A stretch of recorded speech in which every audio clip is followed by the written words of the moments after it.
জাতিকে অপমান করেছেন। সংস্কারকে এড়িয়ে গিয়ে আবার ফ্যাসিবাদ যদি কায়েম করতে চান, ইতিহাস থেকে সবার নেন, সেই পরিণতি আপনাদেরকে ভোগ করতে হবে। আসসালামু আলাইকুম ওয়া রাহমাতুল্লাহি ওয়া বারাকাতুহু।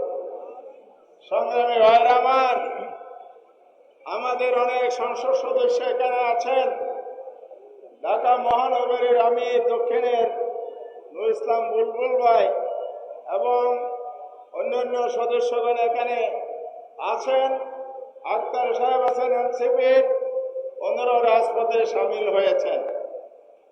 সংসদ থেকে রাজপথে কেন জবাব হলো, এদেশে 12 তারিখে একটা নির্বাচন হয়েছে। একই নির্বাচন কমিশন, একই তফসিলের অধীনে একই দিনে 2টি ভোট হয়েছে। জনগণ ভোট দিয়েছে কিসে?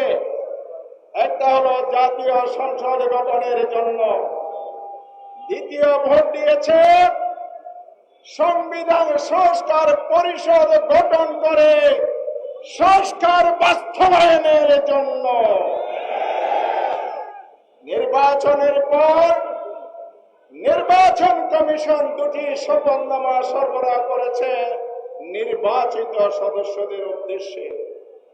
একটি শপথ সংসদ গঠনের জন্য সংসদ সদস্যদের শপথ, দ্বিতীয় শপথ হচ্ছে সংবিধান সংস্কার পরিষদ গঠনের জন্য সংসদের সংবিধান সংস্কার পরিষদের সদস্যের শপথ।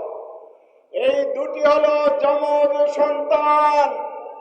বাইপোড়া 12 ফেব্রুয়ারি 26-এর নির্বাচন, কিন্তু বিএনপি সুকৌশলে সংসদে শপথ নিয়েছেন, সাংবিধানিক পরিষদের শপথ নেন নাই। গণভোটকে অমান্য করেছেন, অবজ্ঞা করেছেন, জাতিকে অপমান করেছেন। শুধু কি তাই, সংসদ অধিবেশন সংস্কার অধিবেশন শেষ দিনে বিরোধী দলের নেতা আমির জামাত ডাক্তার শফিকুর রহমান স্পিকারের দৃষ্টি আকর্ষণ করেছেন। আজকের শেষ দিন, কি করবেন বলুন? সমাধান দিতে পারে নাই, সময় কম। আমাদের বার্তা সুস্পষ্ট।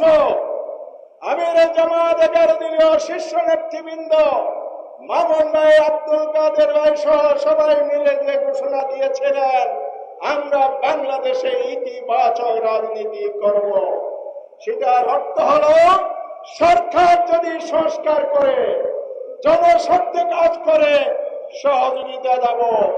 জনস্বার্থের বিরুদ্ধে গেলে রাজপথে প্রতিবাদ, সংসদে প্রতিবাদ হবে। সেই জন্য আমরা এসেছি।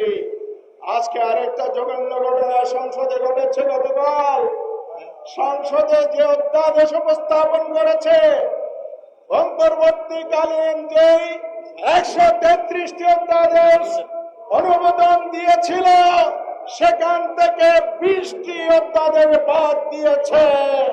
তার মানে সংসদের গুরুত্বপূর্ণ একটি অংশের খবর রচনা করেছে। এখন পায়তারা করছে সংস্কার না করে সংশোধনী বিল আনা। সংবিধান সংশোধন সংসদের মৌলিক কাজ, রুটির কাজ। এটার জন্য জুলাই বিপ্লব হয় নাই।